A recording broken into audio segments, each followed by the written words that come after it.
Hi, everybody.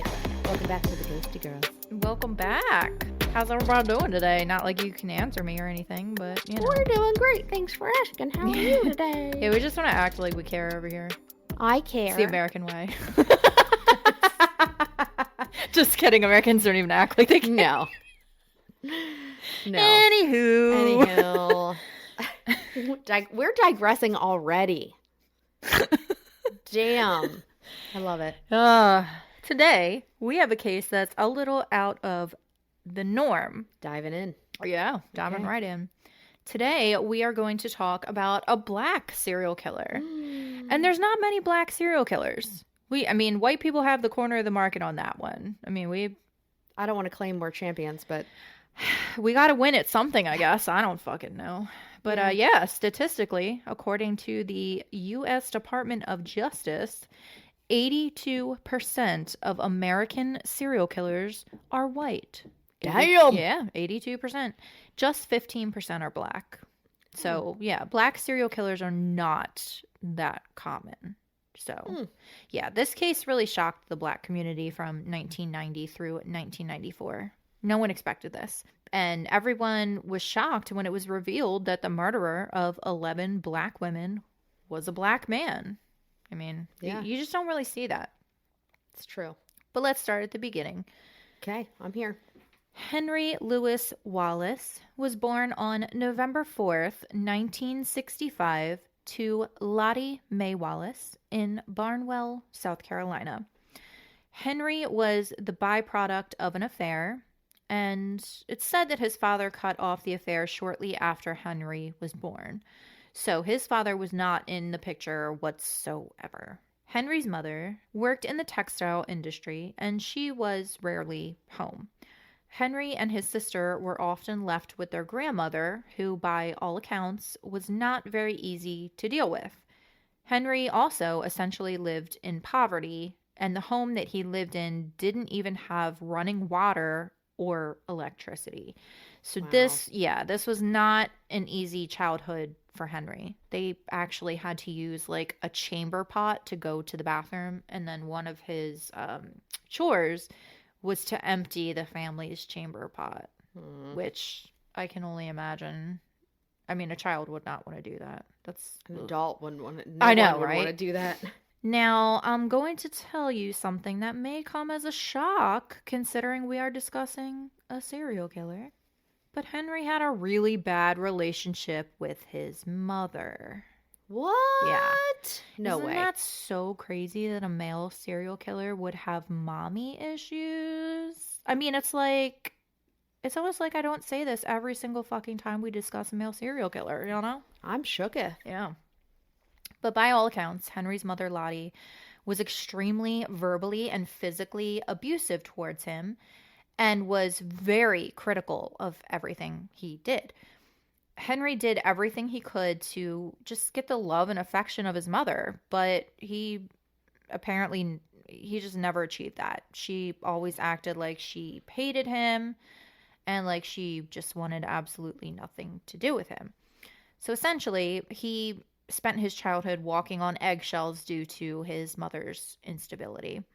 Again, super common theme with male serial killers.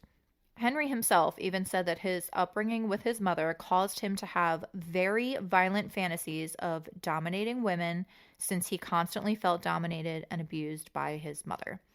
Classic story of the victim turning into the victimizer.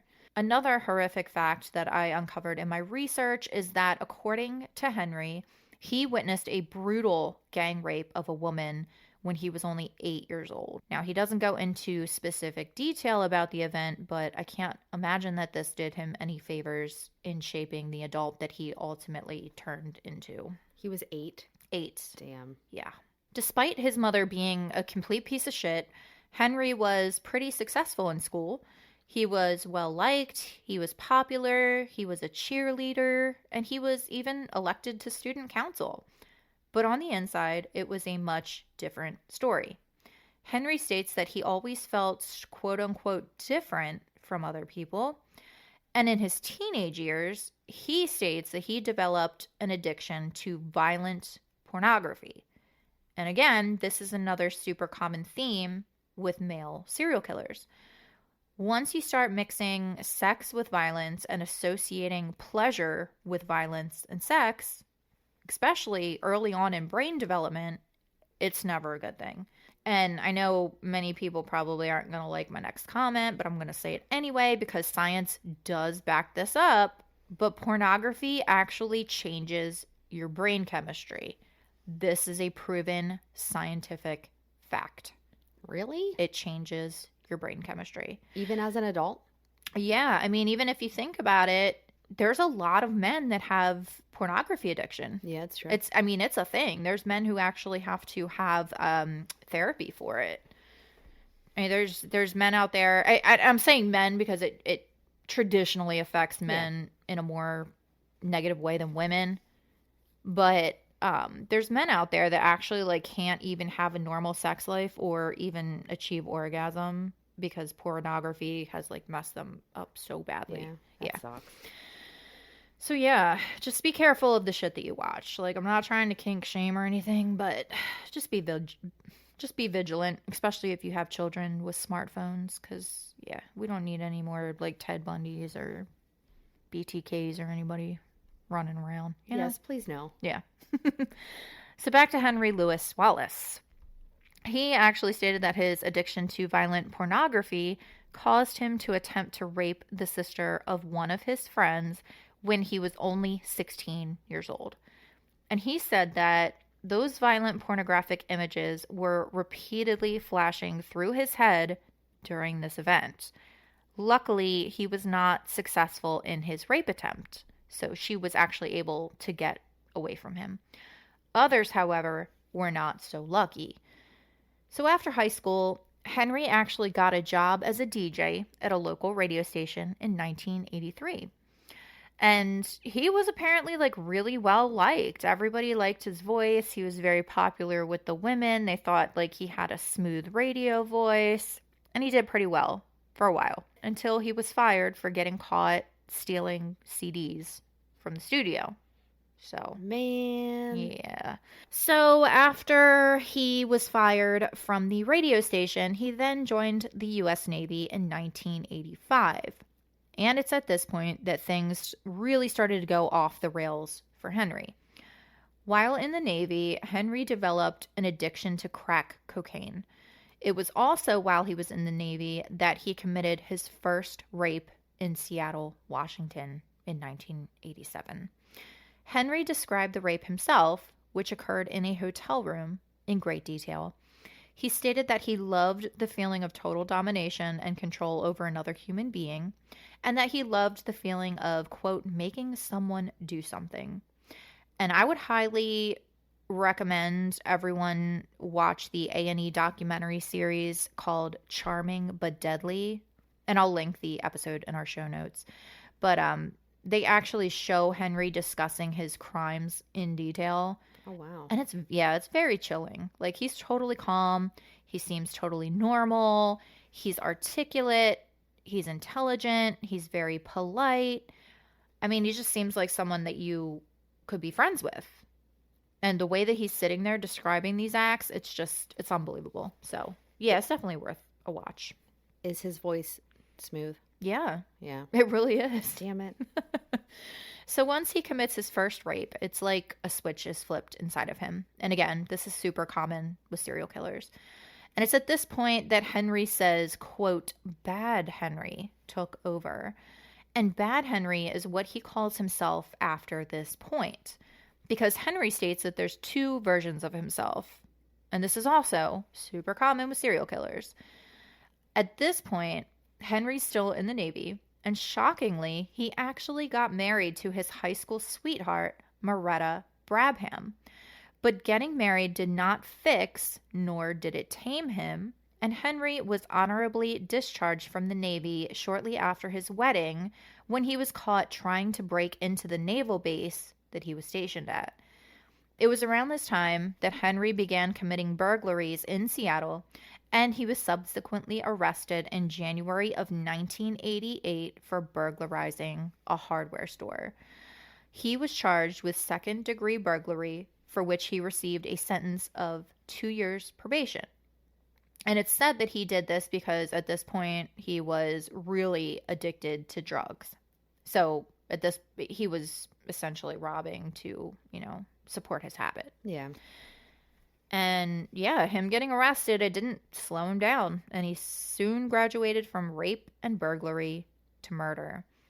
Henry and his wife started having problems immediately after they were married, which, again, not really shocking. Henry's sexual appetite proved to be a huge problem in the marriage, and Henry even went as far as stating that his wife complained to him that having sex with him reminded her of the time that she herself had been raped.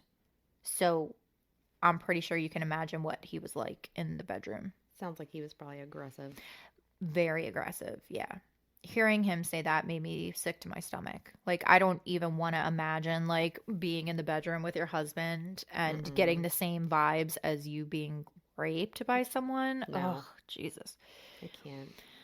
So due to all that, Moretta actually left him, which I was like, yes, because, I mean, in a lot of cases, we see that the women, they stick it out. Like, Yeah. and I'm not faulting them, but, this is... She's a badass bitch. She's a badass bitch, yeah. Moretta, if you're still out there, props to you, girl. High five. Don't stay with these fucking crazy-ass men, you guys. Just don't do it. But even though it was great for Moretta that she got the fuck out of there, Henry wasn't exactly happy with her leaving him.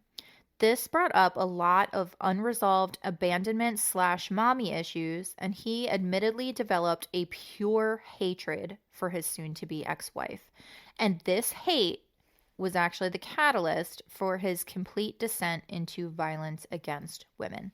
And I just want to take a moment to highlight the parallels between Henry Louis Wallace and Ted Bundy for a moment, because I just could not stop thinking about how much he reminds me of Ted Bundy. Like Henry, Ted Bundy also had mommy issues. Like, it was actually, he was led to believe that his grandmother was his mother when it was actually his sister who was his mother. Yeah. That's confusing as hell. Very confusing, yeah. And Ted's descent into madness began when the love of his life and college sweetheart broke his heart, which unleashed even more fury towards females that he already had. Also, Ted blames his addiction to violent pornography for causing the murders he committed. Oh, yeah. Okay. Eerily similar to Henry Louis Wallace. So this brings us to March 8, 1990, when Henry commits his first murder. And this is the murder of 18-year-old high school student Tashonda Bethea. Henry allegedly knew Tashonda through his mother. I guess Tashonda's mother apparently worked at the same factory as Henry's mother, and they were friends, so that's how they knew each other. Okay. Tashonda's body was found by two fishermen on April 1st, floating in a pond that Henry had thrown her in Barnwell, South Carolina. I unfortunately could not find much information about Tashonda or how the murder went down, but it's said that Henry had a crush on her, even though she was only in high school. Gross. And that he wanted to date her. I can only assume that he somehow lured her out there and then probably murdered her because she, rebuffed his advances. I don't know. That's what I assume, but we don't know. The details on this one are murky. One detail that really pissed me off about this was that despite Henry confessing to this murder when he was ultimately caught, he was never charged in the murder. Yeah. I also couldn't find any reason for this anywhere. I hate this guy already. I mean, I've hated him for a while. Yeah, he's a dick. Yeah. Hey, that's my word. Oh, we swapped. I love it. I don't love that. Yeah. Dick. So after the murder of Tashonda, Henry entered what is known as a cooling off period. And we see this often in serial killer cases. This is very common. A cooling off period is what differentiates between a spree killer and a serial killer. A spree killer doesn't take breaks. They just keep going and going. The psychology behind the cooling off period is hotly debated, with some experts believing that it's a mechanism for the murderer to cool off emotionally and to compose themselves also to make sure they don't get caught, do damage control, etc. Others believe that their first kill sustains them for such a long period of time because it's actually the lead up that was so satisfying and that they just keep replaying the murder over and over in their head. So like that memory sustains them enough. But what everyone does agree on is that this period never lasts. A serial killer has an insatiable urge to commit murder, and that urge never goes away. It always comes back. So in 1991, during his 2-year cooling off period, Henry was able to land a job as a manager of a Taco Bell in East Charlotte, North Carolina, which is where his nickname, the Taco Bell Strangler, originated from. Chalupa. Yeah. So if you want to know how Taco Bell ties into this, there it is. He was the manager of a Taco Bell. The majority of his victims were women that he worked with or knew through his job at Taco Bell. So think of that the next time you go through the drive-thru and order your chalupa and your large Baja Blast. Now I want Taco Bell. I know, right? That sounds really good. I know. I really want Taco Bell now. That's fucked. Man. We're talking about the Taco Bell Strangler. We're like, oh, I want Taco Bell. That is, right? Damn, we're morbid. Fucked up, man. By 1992, 2 years after his first murder, Henry was ready to get back into the game.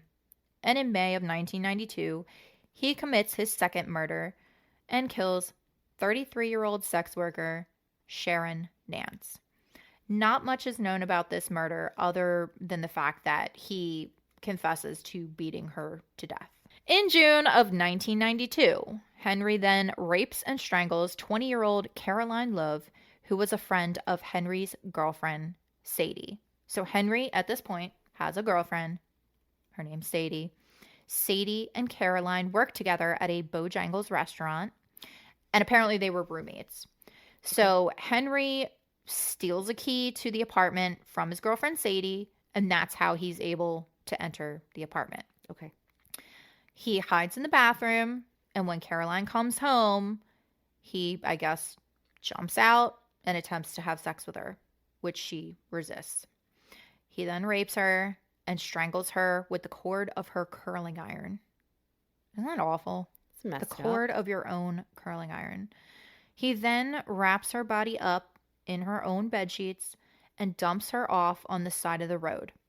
And he actually went back to the site of where he dumped her twice. Also, common with serial killers. They like to revisit the crime scene. Relive that. Yes. Yep. That's sick. Yeah. He states that at one point her body was so badly decomposed that it looked like a, quote, E.T. doll. And that just gives me a visual that I wish I never fucking had. So thanks, Henry Louis Wallace, the Taco Bell Strangler. Fuck you. Yeah. On February 19, 1993, Henry raped, strangled, and killed his 20-year-old coworker from Taco Bell named Shauna Hawk. And Shauna was found dead in the bathtub of her home. And this motherfucker had the audacity to actually attend her funeral. That pisses me off. That's common too, though, isn't it? Yeah. Yeah. It's happened, yep. Shauna's mother said that at one point after her daughter's murder, she actually ran into Henry at a store, and Henry came up to her and gave her a big hug and was comforting her and saying that Shauna was the sweetest person ever. And that makes me sick to my stomach because can you imagine looking back and realizing that you actually spoke to and embraced the very person that murdered your child? No. Yeah, that gives me the chills. No. It's disgusting. I can't. June 22nd, 1993. Henry went to the home of his manager at Taco Bell, 24-year-old Audrey Spain.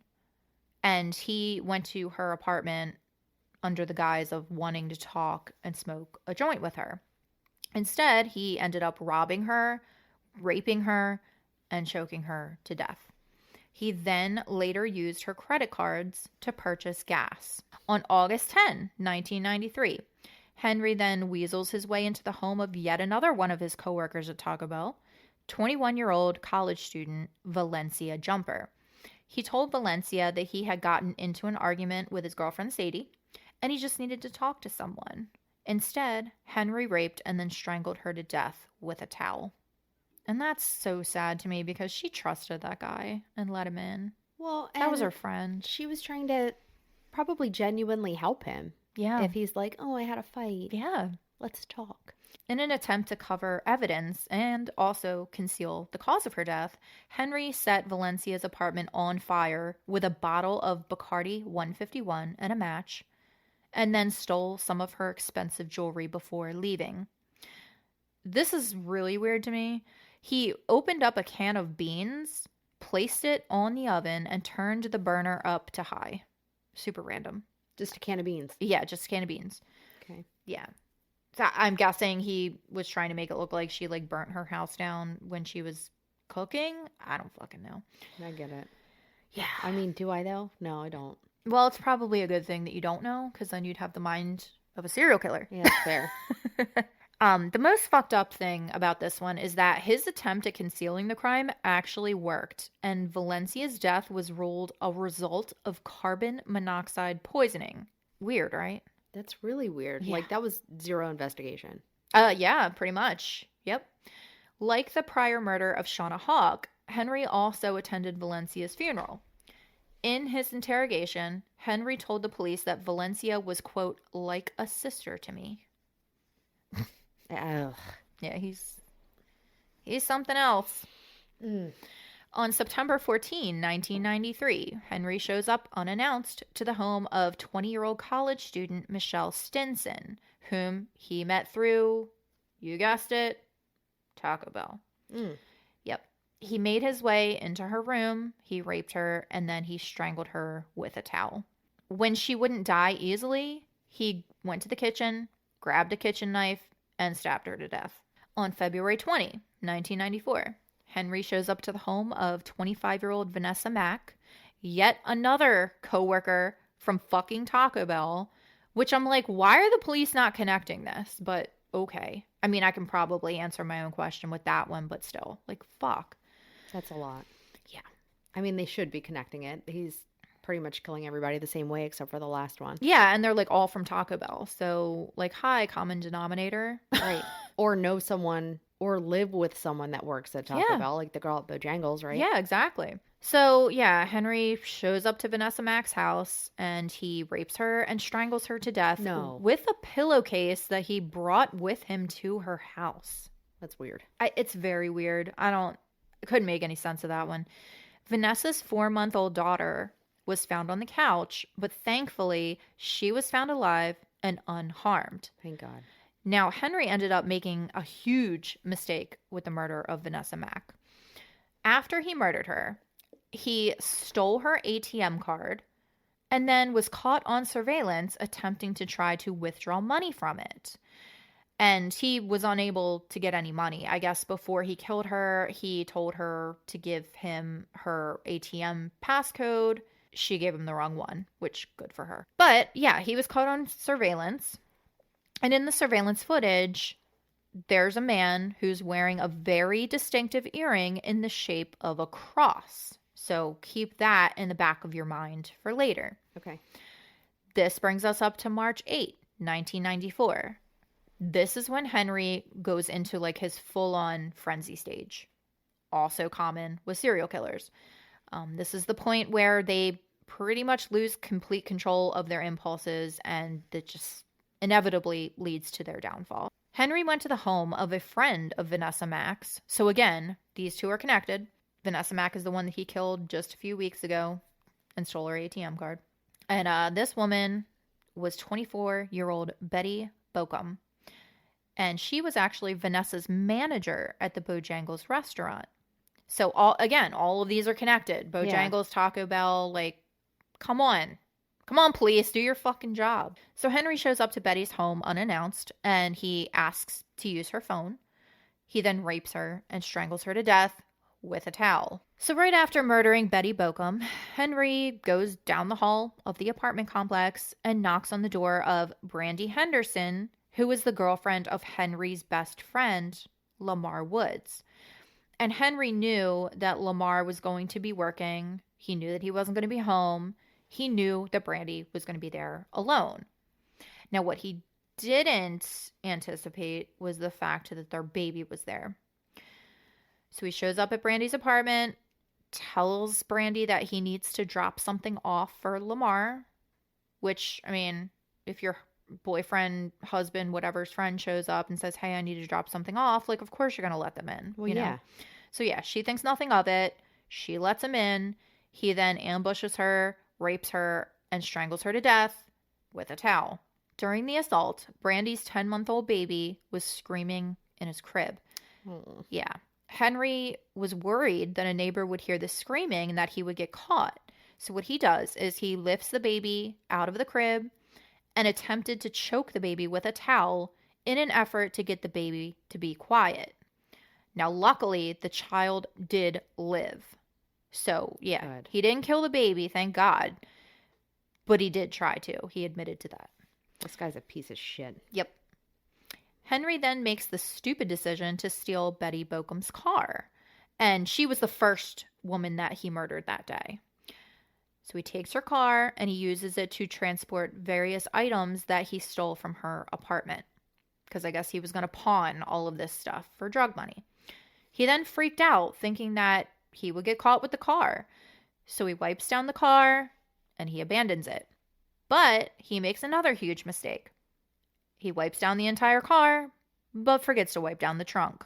So investigators end up finding Betty's abandoned car, and they discover a clear palm print on the trunk of the car. Good. Yep.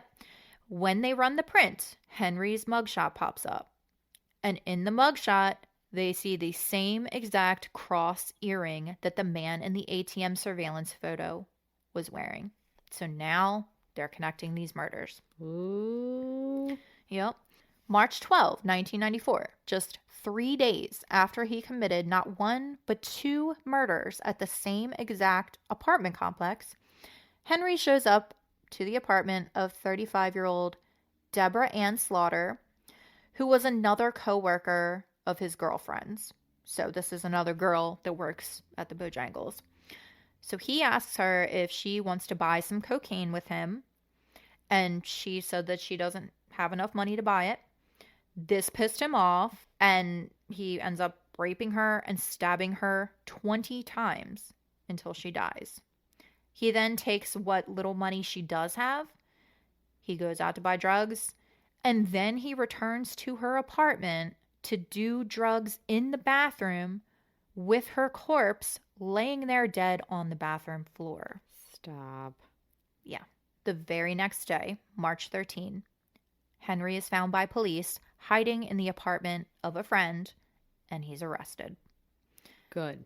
March 14, a day after he's arrested, Henry is interrogated all night and then provides a list of names confessing to the murders of 10 women. On January 7, 1997, Henry was found guilty of 9 murders and was subsequently sentenced to death. He remains on death row in Raleigh, North Carolina, and continues to await his execution. A little fun fact. Henry apparently still has his charm because in 1998, he married his former prison nurse, Rebecca Torrijas. Stop. And the happy couple remain married to this day. And you know what's cute? They were even married next to the execution chamber in the prison that he is housed at. Stop. Yeah. Was their cake a chalupa? Cake and a chalupa. No, but they did have those little cinnamon twists. Okay. I made that up. I don't that's know. okay. Let's go with it. But yeah, Henry continues to appeal his death sentences, and they continue to be denied, with the most recent appeal taking place in 2005, which was also denied. Good. Dee Sumter, the mother of Shauna Hawk, Henry's 4th victim, created a nonprofit organization called Mothers of Murdered Offspring in Shauna's honor. And this group is dedicated to bringing families of murder victims together to support each other and grieve. Aww. Yeah. Some people believe that the murderers were not given the attention that they should have received, considering the victims were all Black women. Others dispute this, saying that the police department was simply overworked and understaffed. I'm going to go ahead and say that it was probably a little bit of both. Yeah. I think that it was probably more the fact that the victims were Black women. I might get some shit for that, but it's a fact. I mean, it sucks, but yeah. Murders that involve white women tend to get more media coverage and more attention. Mm-hmm. It is what it is. Statistically, you can't argue with numbers. Especially back when this was in the 90s. Mm-hmm. Yeah. Yep. Especially in the 90s. Yeah. And even today, fucking sucks. Let's change it. Yeah. Nevertheless, additional homicide staff was added after the Henry Louis Wallace investigation, which is a good thing. And I'm hoping that they learned from the mistakes of this investigation. It's sad that it was at the expense of these women, but as we all know, unfortunately, change usually only comes at the hands of injustice. Yeah. Which fucking also sucks. Yeah. And that's the story of Henry Louis Wallace, the Taco Bell Strangler. I feel like a lot of people haven't heard of him before. I haven't. And I think they should put some Diablo sauce right in his freaking eyes. Yeah, I would agree with that. Yeah, Daddy T is always sending me like suggestions of podcasts to do. And he sent me a link and he was like, have you ever heard of the Taco Bell Strangler? And I'm like, what?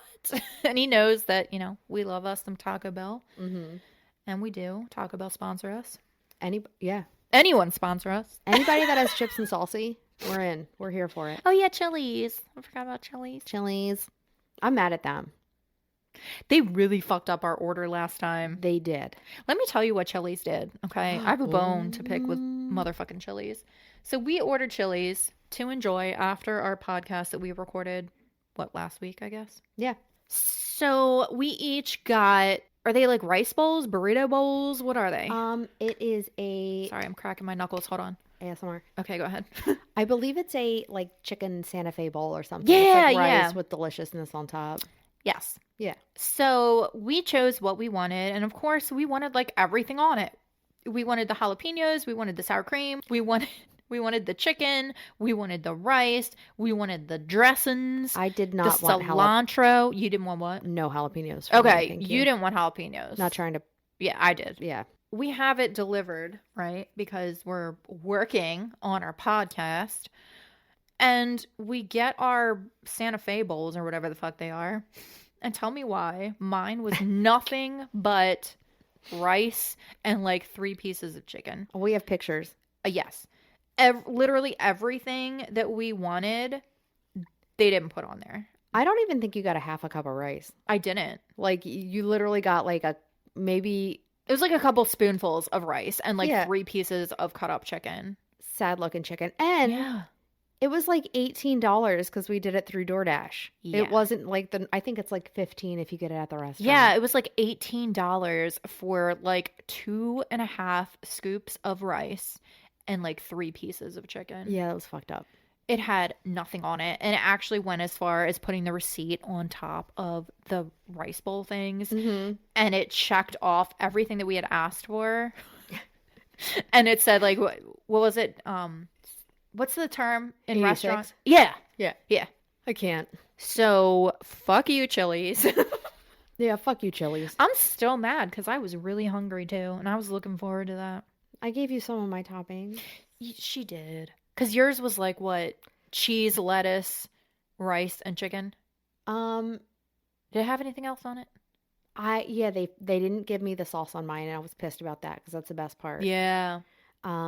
I'm just saying Taco Bell would never. I'm just going to throw that out there. Although, every time I ask for something with no meat at Taco Bell, they put meat on it? Something has meat on it. Aww. Which is okay. I always check it. But it's really not okay, though, because there are some people that are vegetarians. Well, here's my thing, though. At Taco Bell, I'm paying $1.50 for a burrito. I'm not paying $18 for a fucking rice bowl Still, to have though. stuff in it.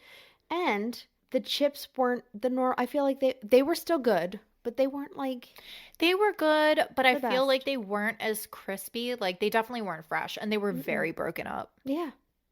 Yeah, but you know what, Chili's, do fucking better, okay? We have plugged you several times, and we've probably made you millions of dollars. Millions with our 3 subscribers. Put some respect on our fucking name. Listen. I'm saying. Chili's, I still fucking love you.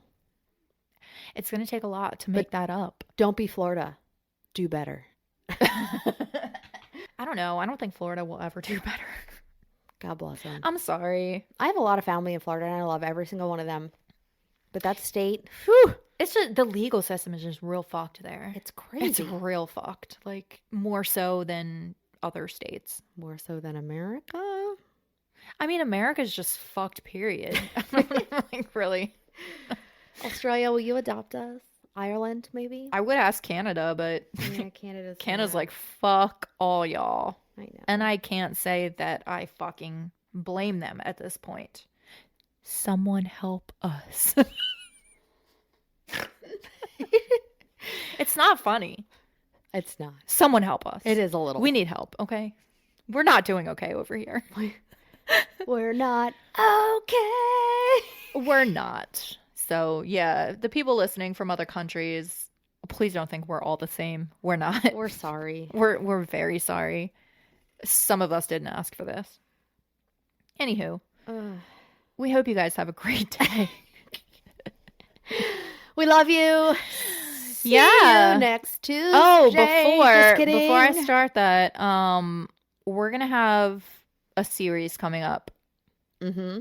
We're gonna have a series, and it's gonna be a rough one. It's gonna be like a 3 or 4 parter. So Buy your Crown Royal now before it goes up in price. yeah, you're gonna need it, and it also has to do with Canada. So yeah, get your Crown Ooh. Royal. Well, I'm here for it, and that was a great plug. Yeah, Boom. yeah. All right. But yeah, you guys have a good one. See You have a good one, eh? Yeah, have a good one, eh? Wait, that was English. Never mind. It's See you fine. next Tuesday. But don't be one. Bye. Bye.